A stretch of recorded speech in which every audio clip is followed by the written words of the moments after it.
Good evening, viewers. My name is Oraku Benson Pastore. Today is already 16th of July and the year is 2024. And you are most welcome for NILEcast News at West Nile Television.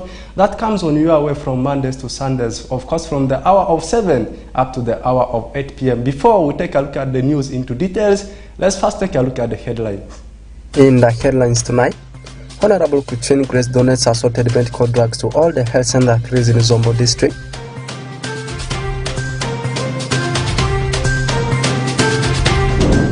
Already cell residents threatened to drag National Water and Sewage Corporation to court over polio zone.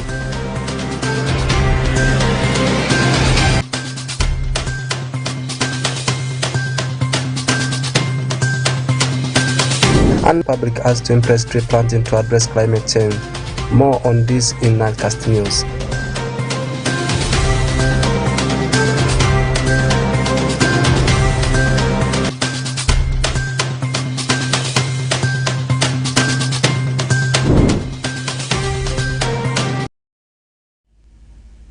Welcome back from the headlines. Now driving the bus forward straight to Alu region, particularly in Zombo District, in a bid to promote good health in Zombo District. Honorable Kuchini Grace Freedom, the senior presidential advisor, has offered medical items to all the health centers in Zombo District. The donation came as part of give back to the people of Zombo District. Alfred Zawok has more on the story.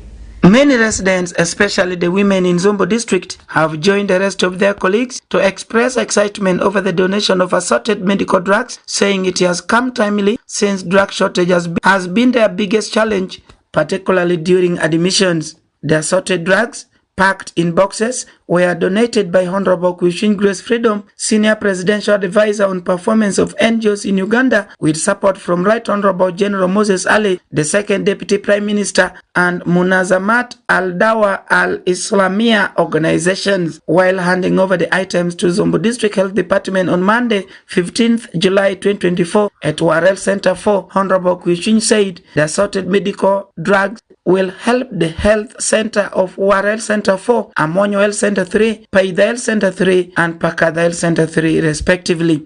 So I was able to get some assorted drugs for Warel Health Center 4, for Paida Health Center 3, for Amonyo Health Center 3, and for Pakada Health Center 3. Today I have handed them over to the district team so that they can manage it. She further commended General Moses Ali for helping the people of Zombo District with such an offer. She added that many women out there will benefit very much from these assorted medical drugs. I want to appreciate General Moses Ali very much because he managed to put me in that program. And this, I have done it for the whole district so that there is no segregation when it comes to health, when it comes to development, when it comes to, so that everybody benefits from it. Whether you are a different party, whether you're a different religion, whether you're a different sub-county and so on, these are facilities which is meant to enhance our life. I want to thank General Moses Ali and the organization so much. It is on record that it is very rare for a politician to donate assorted medical supplies, but sometimes they fail to donate cash handout to please their electorates. Therefore, according to many in Zombo District, what Honorable Kuchin Grace Freedom has done will never be forgotten in the history of Zombo because it is the first time they are receiving such an offer. Alfred Jawok, West Nile TV, NILEcast. Away from that story in Zombo District, in more of the stories, the residents of already Cell in ARA City have threatened to sue National Water and Sewage Corporation as they have failed to work on the sewage line, which have become a problem to them. During the survey, it's found that there is a lot of pollution to the people in the area. Faris Majid compiled the story. The residents living along the banks of River Osro in Olodrisel, Ariwa Rawad in ARA City, have expressed worry over lack of proper maintenance on the pipeline transporting sewage from the city lagoon to the waste treatment plant in Dadamu. According to the locals, the leakage from the pipes is endangering their lives as they risk being affected by diseases as a result of pollution from the leakage pouring into the river. We are really annoyed, we are not happy, and this is not the only port that we are suffering. Also down there, we are having like five pods, which are actually killing us. This is the same water we're using for washing, even our kids, drinking sometimes. Because we're having few water points for drinking. The small water we're having here, I'm asking people after here, you can come and capture what we're taking there. It is mixed up with this water here. And these children come and touch this water every day. And after people promising us that they would drill for them some water aside to use and tell us where this sewage is connecting us, from which point, and how is it going to work? Am I going to go to your office first? That it may work? My children is not coming to this thing. And look, this is something coming from something to corrupt this water, and I don't have a clean water to drink. Adakukefa Wilson, a local of the area, who also doubles as the former S3 chairperson for the Dadam Sub-County, says if National Water and Sewage Corporation fails to improve on the pipeline, they will join hands with the community members to drag the body to court for the health risks they have been subjected to. No one is now using this water once this thing starts. And we have been reporting this. I think this is not the first time we have been reporting it. Once we now report and nobody turns up, I think we end up calling what? People to come and gather, and we see way forward for what we're supposed to do. Otherwise, we are very sorry for this. But we are not now going to stop here. We are going to mobilize the communities and take National Water to court. This is already evidence. We already have the evidences. We are mobilizing the communities up to where the sewage stops. The number we will register as many we can. We are taking National Water to court for the risk we are undertaking, and we don't know how long we may live ahead now. So that's the only thing. They have to compensate to bury us before we die. Similarly, Anguyo Godfrey, the councillor representing Ivunov to ARA City, asked the body to ensure faster response to the matter, or else risk facing resistance from the community members. So for me, I want to say from this initiative, from this engagement, if National Water and Sewage Corporation cannot finally rectify these breakages, the entire community, we are going to gather ourselves. I will lead them. And say we don't want. I will lead them. We are going to move up to your office if need be. We shall remove these pipes ourselves. We are going to remove these pipes down, then find your way. If they can fly, if your sewage can fly from where you are collecting it up to where you are receiving it down there, fine. Because what you have done is a disservice. There is no service that you have done to us at all. They say water is life. And now National Water and Sewage Corporation of Uganda is telling us that water is death. However, in response to the concerns raised by the community members, Ronald Bate, the head of technical operations, working with National Water and Sewage Corporation Arua office, called for calm amongst the members of the public as they look forward to addressing the gaps to ensure the communities are not affected by the project. As an engineer, I'm here to see how things can be put right. If there is a loose, I'm going to make all possible ways on how best things can be put right. Report is going to be taken to my supervisors and everything. However, today, before we leave the grounds, we want to make sure that this chamber is cleared and the overflow is cleared. It is my humble request. Amongst the other challenges the community have raised concern over is the change in the design of the program and lack of access to clean and safe drinking water, which National Water and Sewage Corporation promised to address in the shortest time possible. Farish Majid, Nusra Gramia, West Nile TV, Nilcast. Welcome back now to the environmental part of it. Public in West Nile region have been asked to embrace tree planting so as to fight against the negative impacts of climate, which has affected people negatively. Let's first take a look at the story. Different stakeholders have been called upon to embrace tree planting to influence positive climate change, which has gone down in the recent years. This initiative has been implemented by organizations such as Rescue Team Uganda, Rural Initiative Alliance for Development, Access to Inclusive Program, and lastly, Steady Action for Community Development that have come up with common understanding of positive climate change. Hoffen Jakonga, Program Manager for Rescue Team Uganda, highlights the public about the whole project and the main objectives. We have a number of activities which we are doing, and this project is initiated by 3 organizations, 4. We are talking about Rete Uganda, we are talking about Riyadh Foundation, we are talking about CAPS, and we are talking about SES. So these 3 organizations came together in attempts to mitigate climate change. But we said, since the world is talking about localization, why don't we actualize localization? So we sat down, agreed, asked ourselves what could be the problem when it comes to environment. We realized one of the problems is people are not planting trees, people are not advocating, we are not training people on how to do it. So this project has come, one, to promote tree planting, two, advocate towards preventing and mitigating climate change, three, also tell people who can come and support us that yes, we can do this thing together by either supporting or coming to show their expertise. So basically that's what we are doing. Bernard Biaruhanga, the finance manager for State Action Community Empowerment, calls upon the stakeholders to impress the project for it to succeed. Every Ugandan, whether you're in Uganda, whether you're in another part of the world, we must do enough to combat climate change. So what is the message? The message is we appeal to all stakeholders, whether direct or indirect development partners, to come in to support this agenda. These species, this number of seedlings are not enough. So what do we do as stakeholders to increase on the number such that our environment is protected? So we call upon stakeholders to come into rescue so that we join hands together to implement and achieve the sustainable goal number 13. Kalinda, the program officer for community access to inclusive programs, explains some of the benefits people get out of this. Some of these species, they help in a way that you can secure your boundary with some of these species. Like the vulnerable, the disadvantaged are always looked at.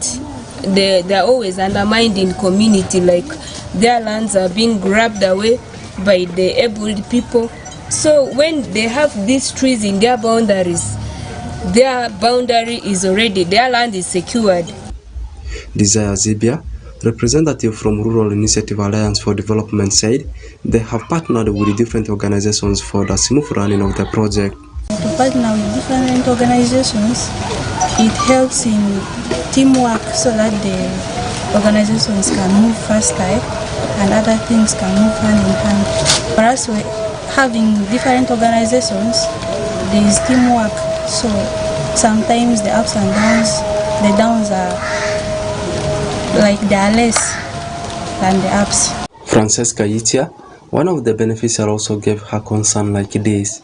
We are one of the beneficiaries and this is our first time benefiting from this climate green action that organizations are taking, and we intend to plant around the church for to maintain our border, also for fruits for children and for decoration around the church. And we as the youth intend to keep it for long, to maintain it, to sustain it, since the globe is fighting for climate change. We have a land of 6 acres and we are planning to pick around 250 seedlings of different species. The rapid harsh climatic changes are mostly caused by human activities such as fossil fuels, deforestation, agriculture, and lastly land use changes. Therefore, the society has been looked as a pillar to restore back the favorable climatic conditions. Orak Benson Pastore, Western Nile Television, Nilecast News. In more of our stories, as part of police operation to maintain road safety in ARA City, over 40 vehicles have been impounded and owners charged as a result of the violating road rules and regulations. This operation is expected to last for 3 months. Nusra Gramia has more about the story. Over 40 vehicles impounded in police crackdown on errant drivers. The traffic police in ARA City have impounded 42 vehicles on Monday in the operation targeting unlicensed vehicles. The team who carried out the operation was led by ASP Sekaja Abdulatif, the traffic police officer ARA City. According to ASP Sekaja Abdulatif, the traffic police ARA City, the impounded vehicles were charged with offences that was liable to be paid in the bank, and all the drivers complied with the rule. He cautioned drivers and owners of vehicles falling as victims to always ask offences that they have committed once they find themselves in the hands of the police. We conduct operations in regards of having traffic offenders who are given receipts previously, few months, few years back, and they have not yet paid. So we normally check them, and then we track the unpaid EPS tickets, and then we make them to pay.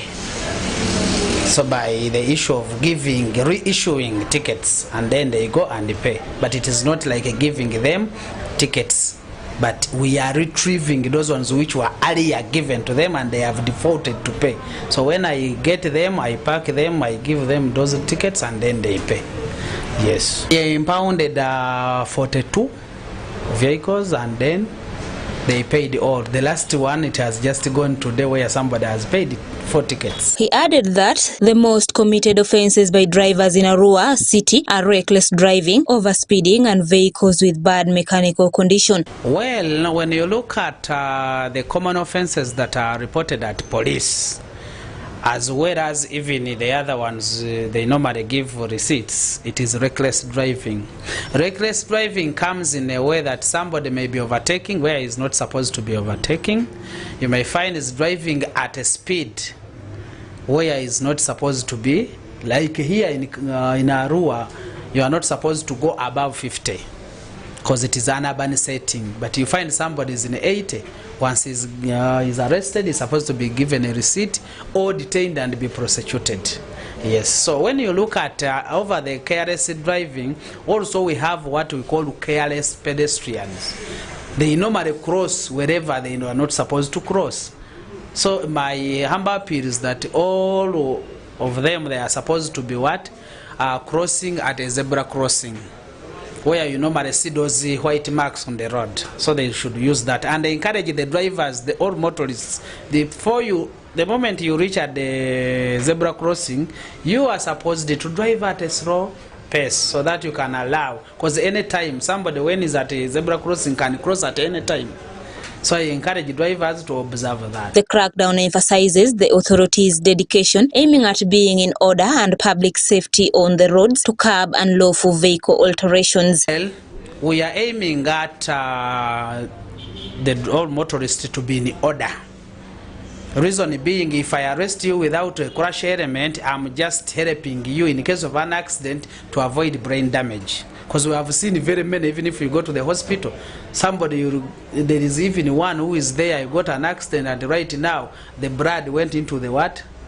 The brain. So is he likely to be operated because he had no crash element. You find somebody is just there getting damages without any. Many drive or ride in slippers, which cannot help them in case of an accident to do what? To get damages. So the operation will run for a period of 3 months, targeting both drivers and riders. Nusura Giramia, Farish Majid, West Nile TV, Nilecast. Moving forward with the news, the reformed youths in ARA City have called on the government to come to their rescue so that they can have something to depend on. Among the youths are those who were involved in stealing, and this call came during a community dialogue organized in ARA City. Osuta Yusuf gives us the details about that story. The youth, majority of whom range between 15 to 30 years of age, made the denouncement of abandoning thuggery activities in a meeting they convened on Sunday, 14th July 2024, in which they invited the Deputy Resident City Commissioner for Central Division, ARA City, Mr. Zamaham Zamil, to witness and also help them to use appropriate channels to lobby for them government programs. In what seems to be like pleading for amnesty, a section of the thugs are appealing to the government to wipe away their criminal case files in the police so that those who are still on wanted list can become free and reform. Mr. Aibu Guma, an elder in orphanage cell who attested to have convinced some of the youth to quit thuggery, attributed their challenges to lack of support and jobs. Unjirke bema birera anjirke bela isusula saziga derezara advaki bachimbalu imbere yuke anamba ture ijodobo ja mingi. Sabir Musa, a journalist who had one-on-one interview in the past with some of the youth, said the thugs told him They have completely repented, but they are looking forward to have meetings with religious leaders and government officials so as to formally declare it.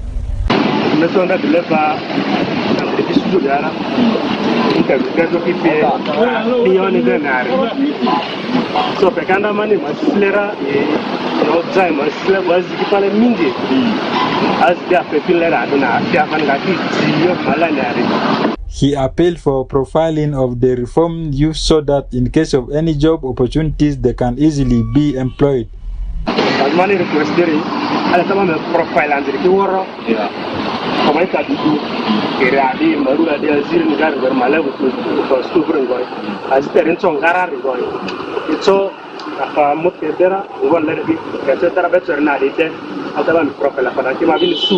One of the reformed thugs, Yasin Sabir, accused government officials on making big promises to them as the young people and they don't fulfill it, henceforth causing the youth to return back to criminality.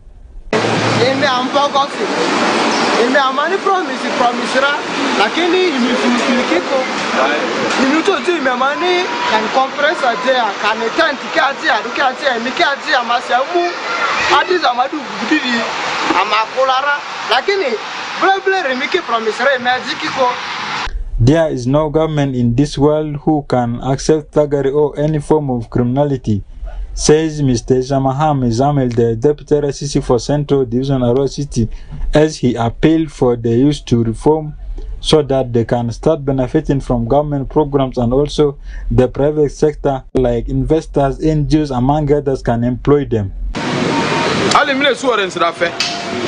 Because there is no government that can accept thuggery in town, theft, robbery, any type source of criminality, government does not accept. If you want local investors to come so that you can get work, you leave issues of stealing, robbing, disturbing people, beating people at night, daytime, you stop it. Recently, the City Security Committee passed a resolution for an operation in ARA City which targeted thugs who had intensified their criminality by hitting and robbing people in broad daylight, an effort which only minimized but it didn't completely stop criminality rate in the city. Osita Yusuf, West Nile Television, Nightcast.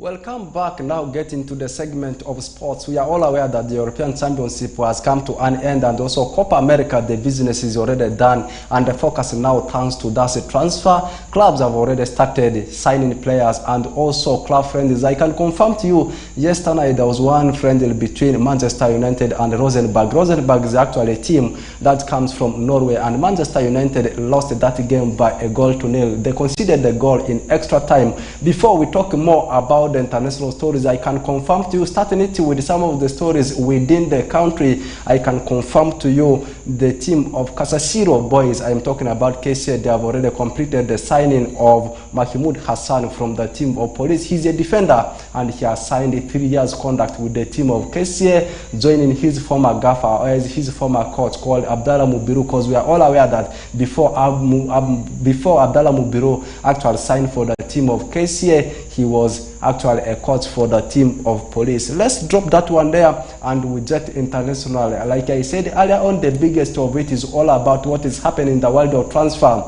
And I can confirm to you, Kylian Mbappe officially has been unveiled as a player for the team of Real Madrid. He joined the Los Blancos from the team of Paris Saint-Germain just this summer, and what was remaining was only for him to be unveiled officially as a Real Madrid player. Now the business is sealed between the two parties, that's Kylian Mbappe and also Real Madrid. I can confirm to you the biggest story happened today is all about Gareth Southgate, retiring as a head coach of England. He joined actual England. In fact, he became a head coach of England way back in 2016. And if we do the mathematics statistics, he has spent around 8 years with the England national team, where he guided them to the semi-finals of the World Cup in 2018. And also in 2020, he went up to the finals of that European Championship back-to-back. Also this year, recently, also emerging as runners-up in European Championship. And after losing the game into the hands of Spain, which happened over the weekend by 2-1, he says it's enough. Now, officially calling an end as a job, as a head coach for the team of England. And so many names, of course, have been linked as his successor, and the candidate which is actually leading the race is Eddie Howe, who is the head coach of Newcastle. Graham Potter is also another candidate, not forgetting about former gaffer for the team of Chelsea, that's Pochettino. We are following the story. Anytime England, of course, will appoint a new head coach, will also be in position to reveal for you the fact. Let's leave that one there, and we actually discussed something about it. They just concluded European Championship, not now the fixers, not the results, not the country that won. It's all about the first 11. I'm talking about the most valuable players that have been selected to the best 11 players of the tournament. Actually, the goalkeeper, the custodian, is Mike Magnan. He's playing for the team of AC Milan, and he's someone from Italy in a 4-3-3 formation. To the right-hand side of the defense is Kyle Walker, who is playing for the team of Manchester City, and is someone from England. To the left-hand side of the defense is Marco Correa. Marco Correa is also from Spain and is playing for the team of Blues, that's Chelsea. In the heart of the defense, they have gone for Manuel Akanji, who is playing for Manchester City and also for Switzerland, being partnered by William Saliba, who plays for Arsenal and also for France national team. And the three amigos, or as not the amigos, the three quartets, I can say the three guys in midfield. We have got Rodri as the babysitter, as the number 6 guy, and Fabian Ruiz, who is playing for Paris Saint-Germain and also for Spain. Rodri plays for Manchester City and for Spain. And in number 10 role, they have gone for Dan Olmo, who is playing for RB Leipzig and is also playing for Spain. In fact, the three guys in midfield, they are all playing for Spain. And the three attackers, or as the three amigos, to the right-hand side of the flank, they have gone for Lamine Yamal, a youngster who is playing for Barcelona and also for Spain. To the left is Nico Williams Jr., who is playing for Athletic Bilbao and playing for Spain. Meanwhile, the guy who is behind the goals as the striker is Jamal Musiala, who is playing for the team of Bayern Munich and is someone from Germany. That is the first 11 for the just concluded tournament of European Championship. And the most valuable player, youngest player of the tournament, of course, has been given to Lamine Yamal, who is playing for the team of Barcelona. Let's finalize everything with what is happening in the world of transfer. I mean, the rumors now. Manchester United have inquired about Jonathan Tah. He's a defender from the team of Bayer Leverkusen. After the deal between Bayer Leverkusen and their arch-rivals Bayern Munich collapsed at the door, and Galatasaray, a team that plays in Turkey Super League, already in advanced talks to sign Manchester United midfielder Scott McTominay, also from Scotland. And Manchester City right now, they are in advanced talks to sign Dan Olmo from the team of RB Leipzig, and also Bayern Munich. They have also included themselves in that deal. Still in more of the transfer gossips, Pierre-Emerick Aubameyang, I can confirm to you, is at the verge of joining a team that is playing in Saudi Professional League, or a Saudi Pro League called Al Qassia, not Al Qadsia, but the team is called Al Qassia. And lastly, Barcelona, of course, they are targeting Mikel Merino. He's a midfielder who is playing for Real Sociedad, and also Team Arsenal has been linked with a move for him. He's only left with 1 year contract with his current club called Real Sociedad. And with that, we have come to the end of today's edition of NILE Cast News. Thanks for being part of it from the beginning up to the end. Have the best of